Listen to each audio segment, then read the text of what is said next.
webinar series. And today we're talking about love, boundaries, and balance, navigating the complexities of adult mental health.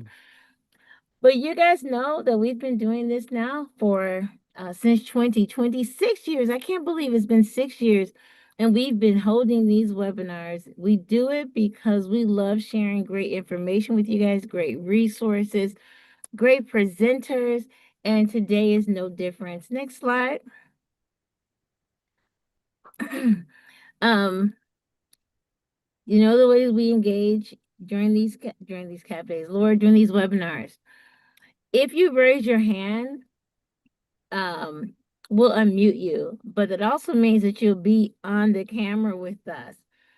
So don't raise your hands for anything right now, okay? Save that until at the end. We'll have a designated space for you to raise your hands and to ask questions.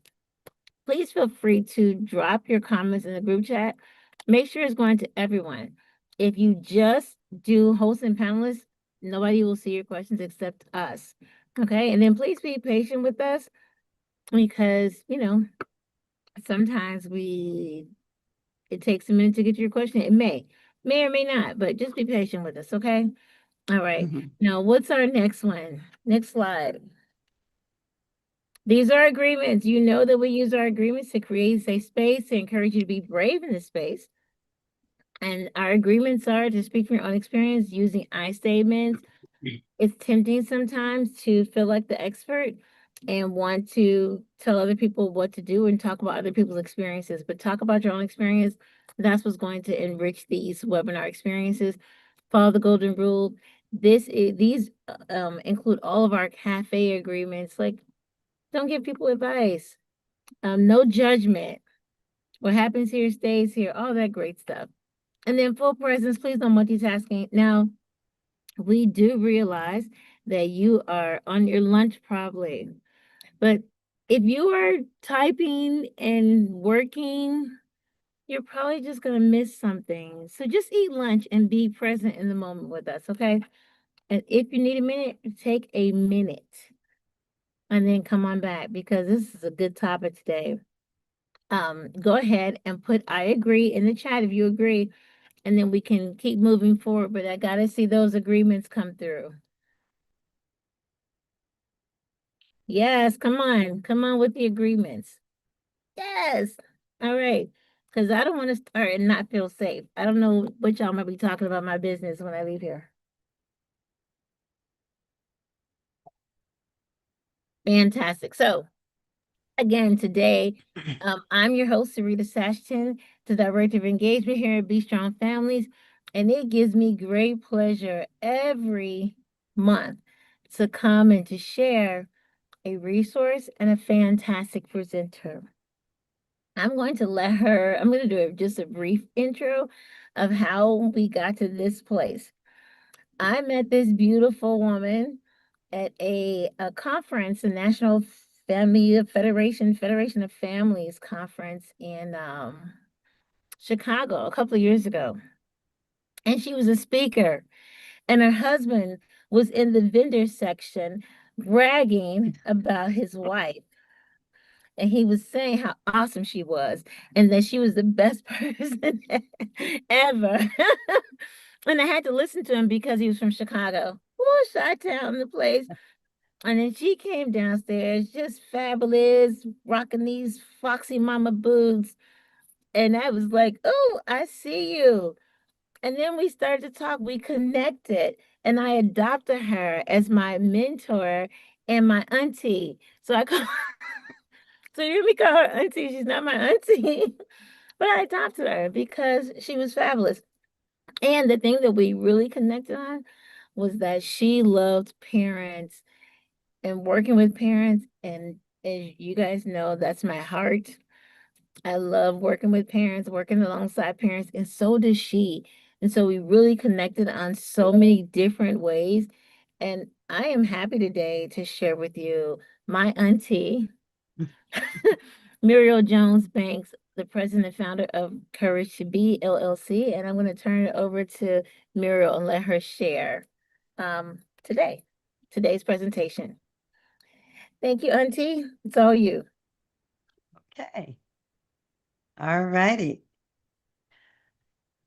Let me get my PowerPoint up. And hello, everyone. Thank you, Sarita. I remember that day that we met. And yes, I taught my husband well. Okay, so he knew exactly what to say. But it was such a blessing to meet you in Chicago, and we stayed connected ever since. And you're right, I have a passion for helping others who are going through this journey because it's such a difficult journey. So we're going to talk about balancing love and boundaries, and how to navigate a system that's very complicated, especially when it comes to adult mental health. What I find very interesting about the system of care and the mental health system, it almost seems like when your child turns 18, they got this, they should be good to go. And it seemed like the services and supports shrink a little bit, if you understand what I'm saying, if you're walking this journey. I've been in this journey for a very long time, been there, done that, still doing it. And for those, if this is your first time entering into this mental health journey, you're not alone. There's many of us out here that can hold your hand, walk the journey with you. We may be on different roads, but it's the same journey.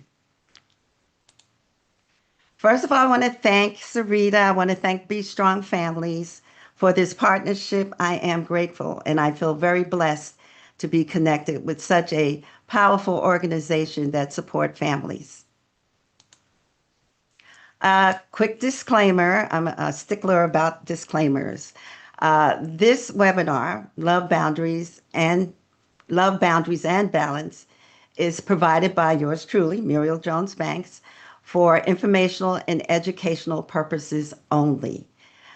I am a professional speaker, consultant, and trainer that specializes in nonprofit organizational resilience and systems strategy. While I provide high level training in advocacy frameworks, I am not a licensed clinician, I'm not a therapist or a medical professional. The content that I'll share during this session is based on my professional expertise in systems navigation and my lived experience walking through this journey. It is not intended to be a substitute for professional medical advice, diagnosis, or treatment. And always seek the advice of your physician or other qualified health provider with any questions you may have regarding a medical or mental health condition. I will also share some of the images in this PowerPoint. I use ChatGPT to help visualize my content, my story, so that you can see the path more clearly. So, who am I? Let me tell you a little bit about myself. First of all, I'm rooted in lived experience, understanding the realities families face firsthand. I have two beautiful children. They're adults, but they're still my children. My daughter's age 43, and my son is 35 years old. Actually, he'll be 36 in a few months. My youngest, my son, has a serious co-occurring disorder. So I understand supporting in an adult child who has not embraced their mental health diagnosis, their mental health need, and is unable to manage their mental health.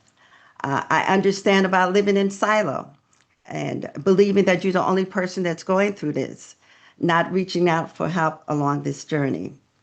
So if time allows today, as I go through the PowerPoint, there should be a Q&A, but if you have any questions, please follow the rules of Be Strong Families.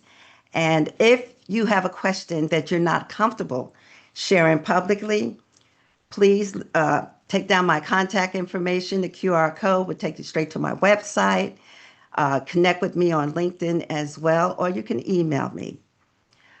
I am a retired executive director of a nonprofit family-run organization located in Florida. I am a New Jersey girl and will always be a New Jersey girl, but my calling was to relocate in Florida and to take my lived experience and start from scratch, really a very small family support, family run organization that provided support, education, and advocacy to families raising a child with an emotional, behavioral, or mental health need. What a blessing that was. Initially, I was like, I don't want to do this. I'm living the story. I don't need to now work, but it wasn't work. And I'm very proud that I was able to, when I retired doing something that I love. So over the 30 years of my work experience, I worked for for-profits and nonprofit sectors. I then started and formed Courage to Be LLC. I guess I really didn't want to be retired. I'm sort of retired. But when you have a calling on your life, you really don't have a choice and you step into that role. So I just took my calling to another level as a speaker, a trainer. I'm a huge, huge advocate for respite care for parents raising a child with an emotional behavioral health need. That is, that's huge for me. I'm also consulting that specializes in nonprofit leadership, capacity building, and family advocacy. I also equip organizations with clarity, actionable steps, actionable strategies, and sustainable practices to strengthen impact. So that's a little bit about who I am. So let's dive into this. This is the webinar overview, excuse me, understanding the changing role of caregiving when a child becomes an adult. It is totally different than caregiving when they're a child. Because as you know, usually by age 14, teenagers are thinking that I can't wait till I'm 18, I'm out of the house. And, normally the parents are like, I can't wait either. That type of thing. So good luck. Go out there and live your life. But it's different when you have a child that has either emotional behavior or mental health need that turns 18 and is unable to be emancipated, unable to live on their own, and totally dependent on you, the parent, the caregiver. We're also going to explore the emotional realities families often carry silently. And we do. We have these emotions that others cannot see. I am still carrying my emotional, silent realities in my suitcase, so to speak. We're also going to learn practical ways to establish healthy boundaries. You know, what's interesting, and anyone who has heard me speak before, I'm a very much keep it real person. What I find interesting in today's current climate is that boundaries, self-care, self-wellness, I mean, that's the thing everyone's talking about. But for someone like myself, who has been in this mental health journey for a long time, I am 60, well, soon to be 69 years old. And my son, like I said, will be 36 years old. When I tried to do or put in place a healthy boundary or some self-care, back in the day, I'm talking back in the day, I was accused of being selfish. How, how dare you want to take a day off and go down the shore? You have a child with an issue, a problem. That's why I was told all the time. So it made me feel guilty if I wanted to do something to just have some peace in my life. So I find it interesting now that like again, in today's time, that is the thing. Boundaries, self-care, self-wellness. So I know I'm talking to somebody out there to understand what I'm saying. So then also we're going to find balance while supporting a loved one with mental health needs. That is non-negotiable. You're going to have to do that at some point when you're ready. Everyone is on a different schedule. And then navigating difficult care decisions with compassion and clarity. There is going to be a moment where you're going to have to make a decision, and sometimes a difficult decision.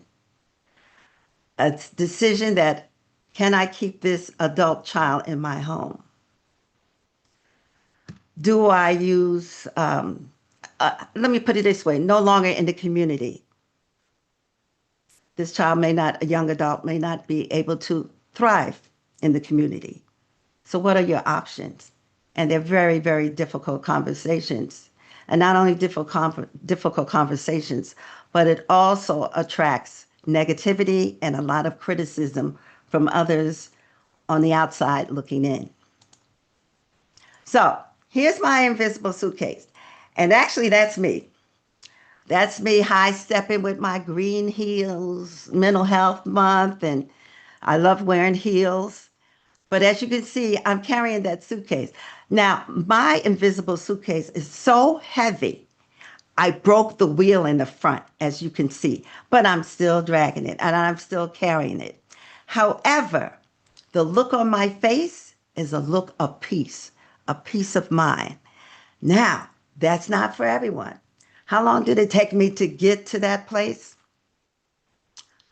I did not get to that place of peace of mind, no matter what's going on around me, until 5 years ago.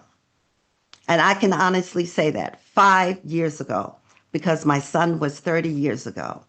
I got to the point I wanted to stop wearing a mask and or stop wearing that mask that I was wearing that was, people could tell when I was stressed out. People could tell like, oh, Muriel, what's going on? What's wrong? What's happening? How's your son? Blah, blah, blah. And I got tired of that because then I always felt like I was the Debbie Downer in the room. So I wanted to get in a place where I could activate my peace of mind because I knew the storm was coming, the crisis was coming. How was I going to handle it? So my worry, my guilt, my fear, I didn't put it all in. Fatigue, you get tired, you run low, you're running low on a battery. Financial stress. Now, financial stress was something that I chose because in the healthcare plan my son was in, there are not a lot of doctors, psychiatrists to choose from. There aren't a lot of options. So I would take money, go outside of the plan, and just pay a lot of money to go to a doctor, whether it be a physical doctor or a psychiatrist or a psychologist that actually could meet my son's needs. So that was on me.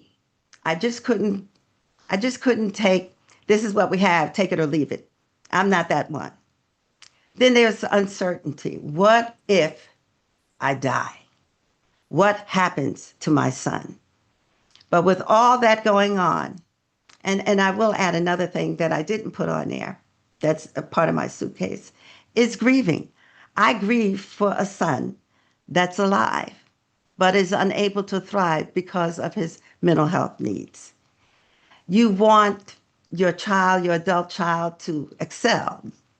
I mean, every parent wants that. Every caregiver wants that. But what if they can't? So my hope, my peace, my love is the foundation that keeps me going because the storms are going to come. The crisis is going to come. It's how I maintain my peace when it comes. I don't just get through the storm because you can get through the storm, okay? And how I'm going to explain that is because if you're just getting through the storm, you're just focused on surviving at the moment. I'm just taking one day at a time. I used to be that person, just one day at a time. But when you go through the storm, that means you're moving through the experience with awareness. You're moving through the experience with acceptance. You're moving through the experience seeking support to get through that experience.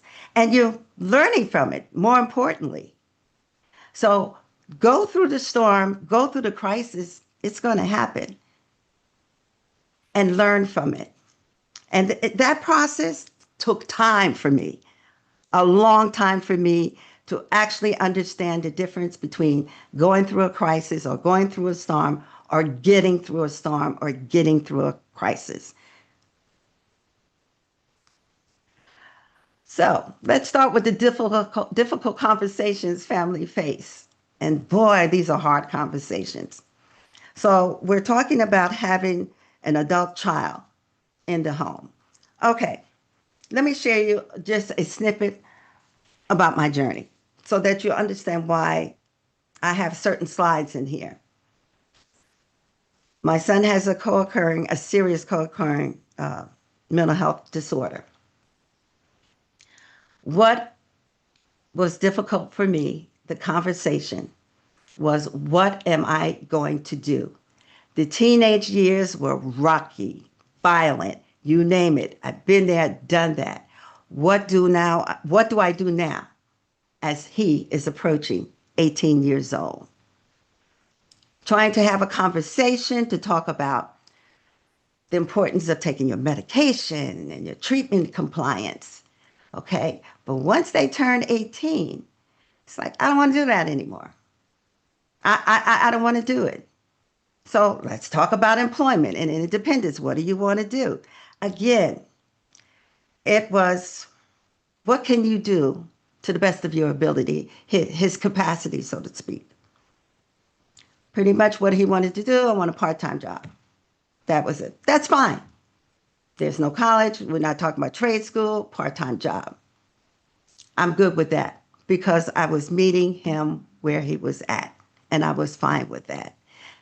But moving forward, now you got to address substance use, substance concern.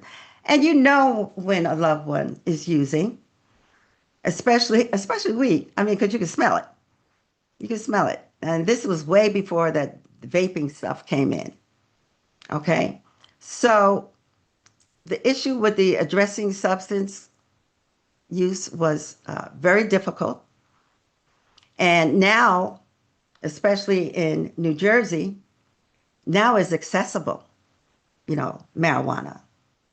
But if you're on medication and you're on antipsychotic medication, and now you're combining it with substance use, that's not a good mix, not at all. So then what else do you do? How else do you move forward? There's also medicinal marijuana. That's great. But you have to go get it from a doctor or whatever. But then there's the corner store marijuana. And then there's another source of how to get marijuana. So these are all difficult conversations that families are facing. And it's not just with a parent and a caregiver and the adult child with a mental health need, but also any other adults or individuals that are living in the home. It's all a family affair. Then planning for future care and guardianship when necessary. I knew it would be necessary to petition for guardianship. I knew it. I knew in my heart, if I let this child walk out of my home and just be free to do whatever, it's not only going to come back to bite me, but it's going to also harm him and the community because I knew what I had to deal with all those years. So planning for a future care and guardianship when necessary. In my case, it was necessary. And then navigating disagreements among family members. Oh, yes, it happened. It happens. It causes so much separation. It causes so much friction in the family because either the parent, the caregiver, is paying too much attention to the one with a mental health need and not attention to the other children, whether they're adults or teenagers. So those are the hard conversations that can open up a door to clarity, care, and connection. But it's difficult, very difficult. So the journey was all trial and error. I am not going to sit up here and say to you, I got the blueprint, I got the plan for you, this is it, you're going to be successful. I would be lying. This journey is trial and error. That's the only way I can explain it.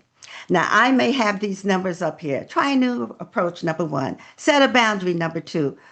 You can read it all the way up to number 6. But really the first thing you should start with is your love. That's the starting gate. All of this is nonlinear. You may be starting with, of course, with love, but maybe you have to seek support first. So the journey was all trial and error with the medication, trial and error with the diagnosis, So not every strategy is going to work. Learn from your mistakes because there are going to be mistakes. The one thing is The information that you have to seek out and find is not going to be volunteered to you. Because again, this is the mental health system of care. You have to do research. You have to connect like with Be Strong Families, connect with Federation of Families, connect with any family-run family support organization to help you through this journey. Now, the one thing I learned, a lot of my errors, was that all my decision making in the beginning was emotions. I feel, I feel. It has nothing to do with your emotions, only the facts. And I had to learn that. Stating the facts will actually guide you in the right directions. Your emotions will take you in another direction, and then you'll have to start all over again. And I'm the first to say that was my biggest mistake. I made a lot of decisions based on emotions. And when working with or partnering with your loved one, I should say, it's a mutual thing, and it is also a two-way street. So setting realistic goals together, it's hard in the beginning, but eventually you come together with a meeting of the minds, and you can work towards it. I can't tell you how long it would take. It took a long time for me and my son. So cohabitation, living together as adults. And as I said before, usually as a parent caregiver, 18, honey, go to college, go to trade school, get a job, get an apartment, go get some roommates. Time for you to leave home. But not on this journey. Cohabitation, living together as adults, and especially if you have another adult child living there, can be very, very stressful. So the first thing, if your loved one is going to stay home, and I tell you, I tried it. I did. I tried it. Well, I'm all over the place, but I tried it recently when he was 28 years old. Now, I already had him in a placement, but he said he's fine. He can do better. So what did I do? I moved him to Florida with me. It lasted 6 months. The honeymoon lasted 6 months. I tried. I really tried. I was able to get him in a program. I was able to do some work at the organization that I work with, which he was wonderful. I saw so much potential. But you can't fight what he's going on. I couldn't fight what he was going on internally in his mind, in his head. So that didn't last. Long story short, ended up back in New Jersey, had to really fight to get him back under the system. And I did, thankfully. So to defining household expectation and responsibilities.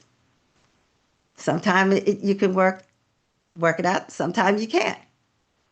But the one thing you have to balance support with accountability. And I think maybe I may have been very rigid about that with my son, which may have triggered him as well. But I did not always want to be that mom, which I was, super mom, Wonder Woman would swoop in and save the day every time he would get in trouble. Just swoop in and save the day. And when I got to a point where, no, I can't do that anymore, I have to stop. He's got to learn there's consequences to his actions when you're an adult. Then managing conflict while preserving respect. Again, a two-way street. And that can be kind of difficult when you're a trigger for each other. So somehow I had to figure that out. I could not put that on him. So I had to figure it out. And that's how I started healthy boundaries and things of that nature, and know when to say, know what to say or know what not to say. Then protecting emotional wellness, not just for your loved one in the home, not just for your other sibling, your other children, your husband or your wife or your partner, but also for yourself. Everyone in the home needs some type of, it affects everyone. and then knowing when additional support is needing. Protecting others in the home, I cannot say that enough. There are family members in the home.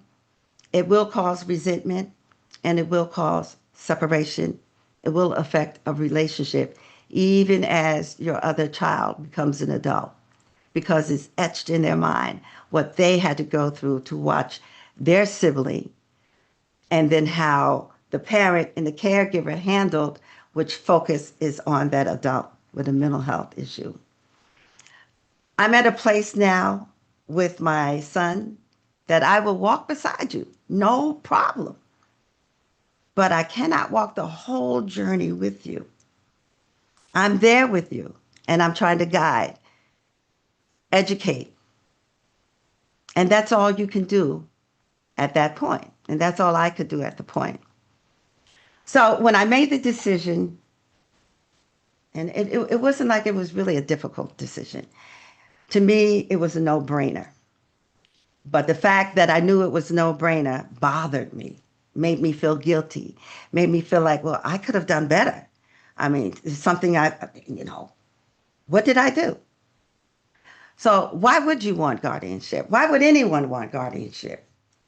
I would say when your adult child is incapable of understanding or making informed decisions about their health, about their safety, about their welfare, you should be concerned. I know at that point, at 17, my son was not well. He was not well because I couldn't have him in the home with me. I had to have him removed from the home. And the one thing, moving a child from a home, you go through a lot of emotions, sadness, and criticism. Now, I was criticized when I had him removed from the home. But here he is, 17, turning 18. He's going to be an adult. He would be emancipated. I had to act quickly because I knew that he was not well. He was not well. And when he's not well, everyone around him is not safe. I'll put it to you that way. It's not safe. So before the age 18, I petitioned, and I actually worked along with the Division of Developmental Disabilities, and while they were a huge help in getting this pushed through the surrogate court. And I was able to get limited guardianship. There's limited and there's general. With general, he loses all rights, all power. Limited guardianship was more individualized, and that's what I want to do, more individualized. So and I'm sure you guys are going through reading all this. I don't want to just read everything to you. But with the guardianship, that to me saved his life, because then I was able to ensure he was in a placement that supported his needs, working diligently with the team, the clinical team. I made sure it wasn't just me and him against the clinical team. I became part of that team. He would always say to me, I thought you were on my side. I'm like, I am on your side, but they're on your side too. And we have to work as a team. So it's very important to know when you believe your loved one need guardianship, needs protection. Now you can always move to emancipation when you see that they're thriving, they're okay, they're moving forward. That was not my story again. That's not my story. But at the point where my son said to me, and he was again, whew, this had to been, he was 32, 32. Yes, 32, around 32, when he said, I don't want you to be my guardian anymore. You're not helping me. And I said, okay. I mean, he was adamant about it to the point, he was adamant. How I moved forward after getting an attorney, I was concerned about him being emancipated and that really he was not in recovery. So I moved forward to have my guardianship terminated, but have it transferred to the Bureau of Guardianship so that I could work with them without being his quote unquote guardian. And that worked. But again, and I'm going to keep saying this, you're going to have to make hard decisions concerning that loved one. I could have easily thrown my hand and says, I don't care. Let him go. Let him find out how life really is. Could not do that because of the circumstances that happened at home. So know that guardianship is a legal impact. And the laws will vary from state to state and how guardianships are set up. So I would definitely say find out what your state laws are concerning, and your rights may be limited, of course. And of course, get some legal guidance on the matter. My situation was my home was no longer safe. My home was not safe during the teenage years. My home was not safe when I chose to remove my son and planted him here in Florida. And that, like I said, only lasted 6 months. But he's back where he needs to be. My thing is, I experienced a lot of criticism. A lot of criticism. How could you, even as during the teenage, how could you do that? I could never, ever have my son or daughter removed or in a placement. And I would take that and I was soaking all that negativity like a sponge. And one day, I gave it some thought. I finished speaking. I don't know. I forgot when it was, what it was, where I was. And this woman afterwards come up to me and she said, I appreciate you sharing your story, but I could never do that. You must have missed something. I don't think you exhausted all your options. And it was that moment that I said, I'm sorry. I don't remember you being in my bedroom at 2 o'clock in the morning when he was having auditory hallucinations. He was going to kill me. And I had to protect myself. I don't remember you being in my bedroom when I would wake up and he's standing over me like he doesn't even know me. Where were you? The look on this woman's face was like, why did I even say anything to this woman? And she said, well, I'm sorry. I said, you need to be careful how you judge and criticize because you have not walked in Muriel's shoes. You have not. It's great looking on the outside, looking in and saying, oh, she should have done that. She should have done that. I did what I had to do to protect my son and to protect me, to protect the family, and to protect my community. Because I've always said that incident where I had to protect myself, it could have easily gone left.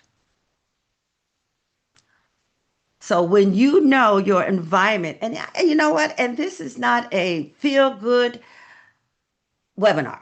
This is real life facts, and people are living like this.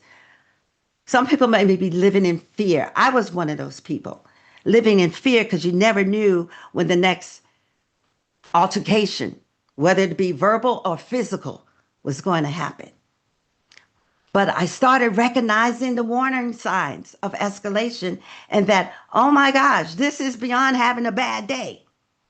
This is beyond having a bad day or having a temper tantrum or atypical behavior of a teen or atypical behavior of an adult.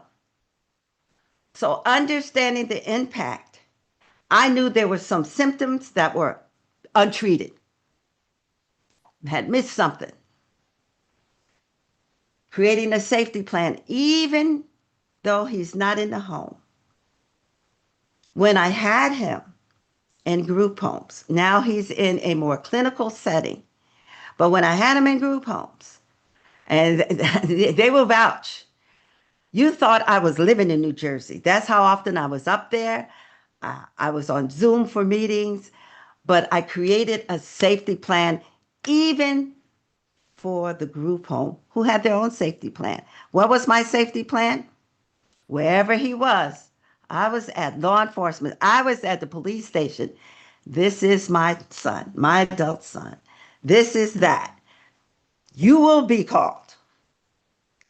And I gave them a roadmap, what to do.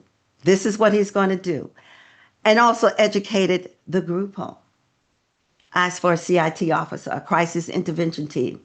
So he didn't have to be in the home for me to have a safety plan. Everywhere he go, there I am also, putting in a safety plan to keep him safe. So seeking crisis support and community resources, that's my thing. And prioritizing safely without abandoning your compassion.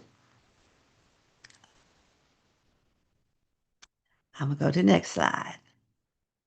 So what are your options? You got a group home, you got supervised apartments, you got your independent apartment, you have your clinical or residential setting. So I've been in all those places, except for independent, the supervised independent, because you have to meet a certain criteria. You have to be able to have some responsibility and things of that nature, which my son had not developed yet. I'll put it to you that way. But there are different levels of care for your loved one. If they're not able to stay in your home, or if they are unable to be in an apartment, but they're able to thrive, maybe having a job or going to school of that nature. But it's all trial and error. There's a lot of decisions you have to make. Sometimes you're undecided. You feel guilty. Again, with the pushback, people doing that Monday morning quarterback, just totally clueless of what you're going through. But you have to have a clear safety plan, follow-up appointments, whatever it is to stay involved with your loved one. Just because you suggest or you decide that that's the route to go doesn't mean love stops, doesn't mean the connection stops. You're still involved. You should still be involved. And just, again, protect yourself against criticism from others, because you're going to get it. If you're traveling down this road, it's inevitable. You're going to get it. So the healthy boundaries are an act of love. And they are, not only for you, but for your loved one. And it's a two-way street. I have taught my beautiful son how to set boundaries, even around people that trigger him, or as he says, get on his nerves. Because somewhere you're going to cohabitate with someone, whether you're in a clinical setting, residential setting, there are going to be others, and you just have to learn to get rid of, not get rid of people, but to put a box around yourself, keep them at a distance. You're not getting rid of them, but you got to keep them at a distance and know what triggers you. So boundaries help preserve dignity in relationships. Consistency creates stability and predictability. Avoid rescuing behaviors that I mentioned, that I was that mom.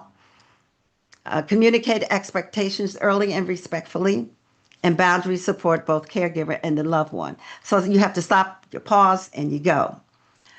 My thing is, my son knows my triggers, or as he said, things that get on my nerves. I know what triggers him. We have gone sometimes 4 weeks without speaking to each other because of whatever he's going through. I become a trigger even though I'm not doing anything.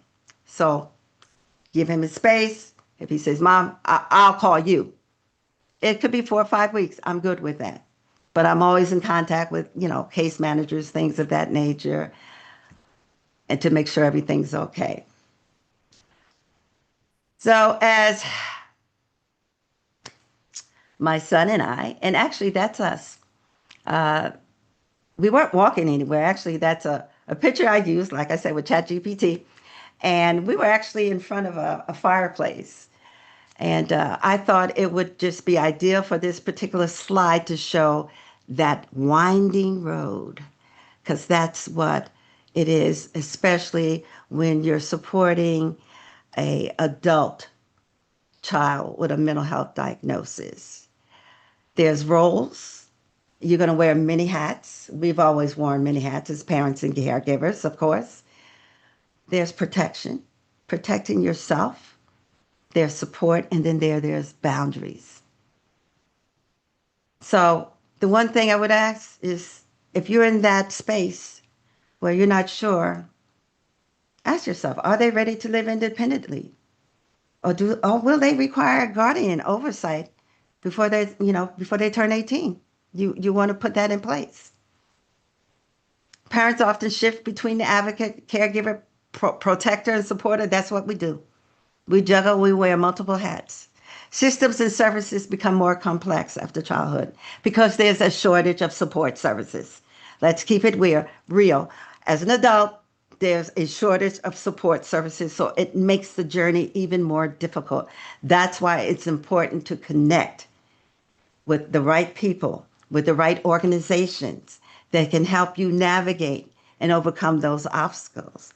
Because again, a lot of information will not be volunteered to you. The one thing, and I forgot this in the other slide, when concerning being hospitalized, maybe even being in a psychiatric treatment, let's say. And I know hospitals like, oh, 3 days, they're fine, that type of thing. I want to go back just to mention this. The one thing I learned is that there cannot be an unsafe discharge. That's in a mental health and actually regular health care from a hospital. You cannot have an unsafe discharge. There should always be a discharge planning meeting with the family at the table and that loved one at the table. If it's unsafe, they need to go back to the table and come up. Are there going to be supports? What type of medication? What type of follow-up? If you as a parent and the caregiver say, it's unsafe because we cannot take he or she back, you can say that because you're protecting your family and you're protecting that loved one. So I wanted to add that as well. I'm sorry I missed that in that other PowerPoint. But family relationships will become strained by uncertainty and stress. It's going to happen. And love does not eliminate the need to have boundaries. I will say this, though, about my son. As we're walking down this journey, the one thing we have had a conversation about, and he's okay with me sharing this, and the things I shared with you, he's fine with me sharing it, is that one day he is going to be in recovery. One day he is going to thrive. And one day he is going to share his story. And he said he's going to share his story by rapping. That's his way of communicating. And I just hope that I am still around to hear his story. I am still around to celebrate his recovery. It has been a long journey and it's hard. But I know one day that young man is going to make a difference in someone else's life. I just know it in my heart. So as I begin to close, I'm here are the key takeaways. I know I may have been all over the place, but this is a passion for me. And the one thing you have to know is you are only as good as what you can provide at that time. Never look back and say, wish I coulda, shoulda. Maybe I shouldn't have. Always remember, Whatever decision you made at that time, that's what you had to work with. So that's fine. That's why it's flexible. You can change, you can learn, and you can grow. Know that love is not enough for your loved one. Meet your adult child where they are, not where you think they should be. Accountability, two-way street. Setting healthy boundaries, two-way street. Making those difficult decisions. And you know it's difficult because it's the right choice that you're making, but putting it into action overwhelms you. That's when you know it's a difficult decision. Embracing the trial and error process because it's going to happen. That's life. It's going to happen. But trust your instincts. And why I say trust your instincts is because number one, you're the expert when it comes to your child. Don't let anyone tell you anything differently. And you know how I know? You know how I know? I know I'm the expert of my children, both of them. But my 90-year-old mom, who soon will be 91, God willing, in October, knows me like a book.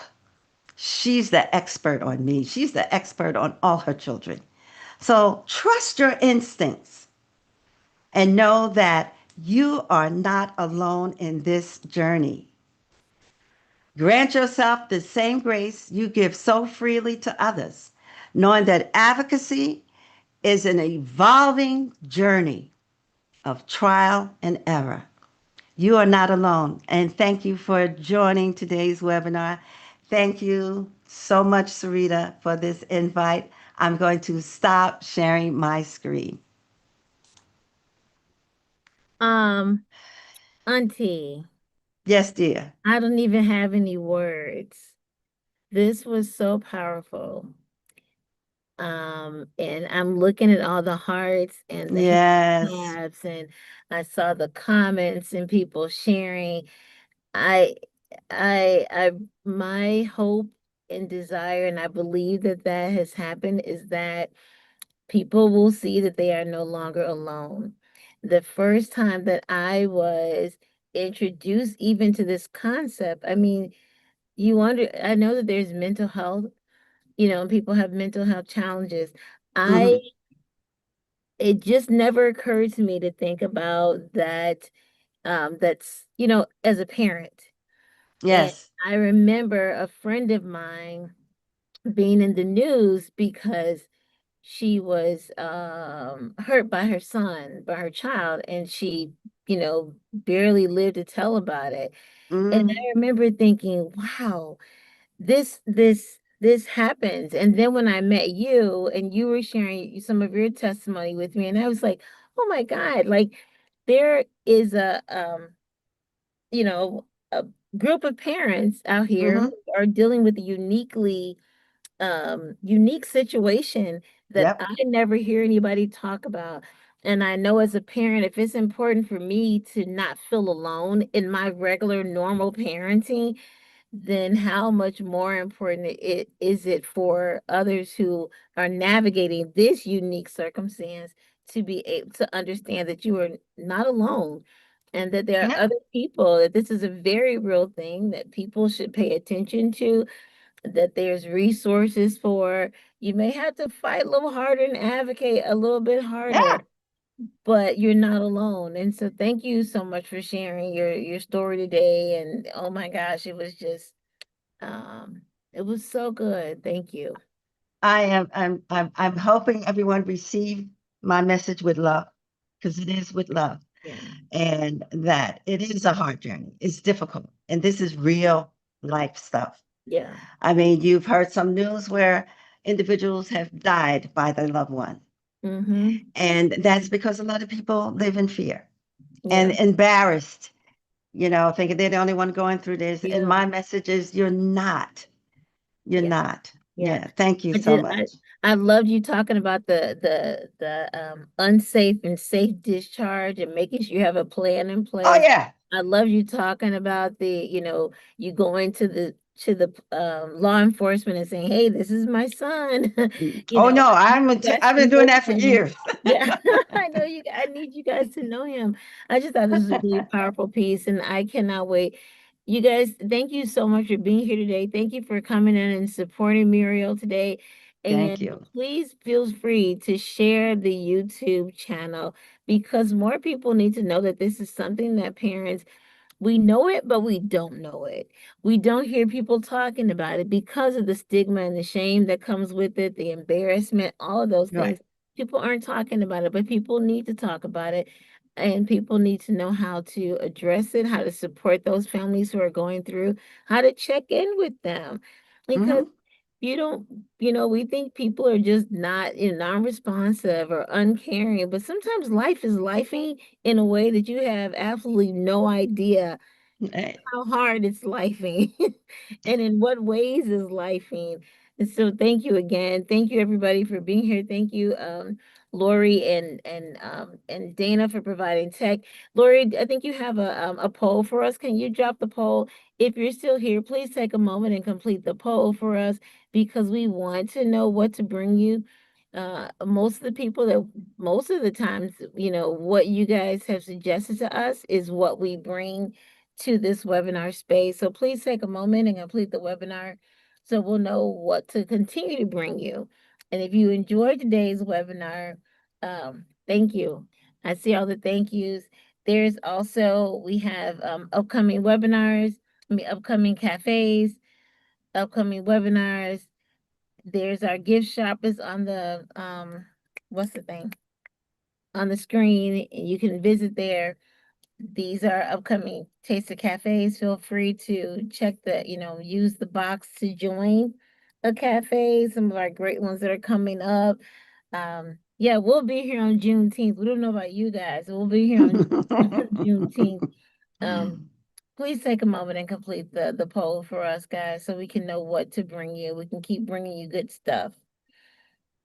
And then, Wow. Lori, you can keep going to the last one. And if you enjoy these webinars, check us out on Insta. Follow Be Strong Families on all of our social medias.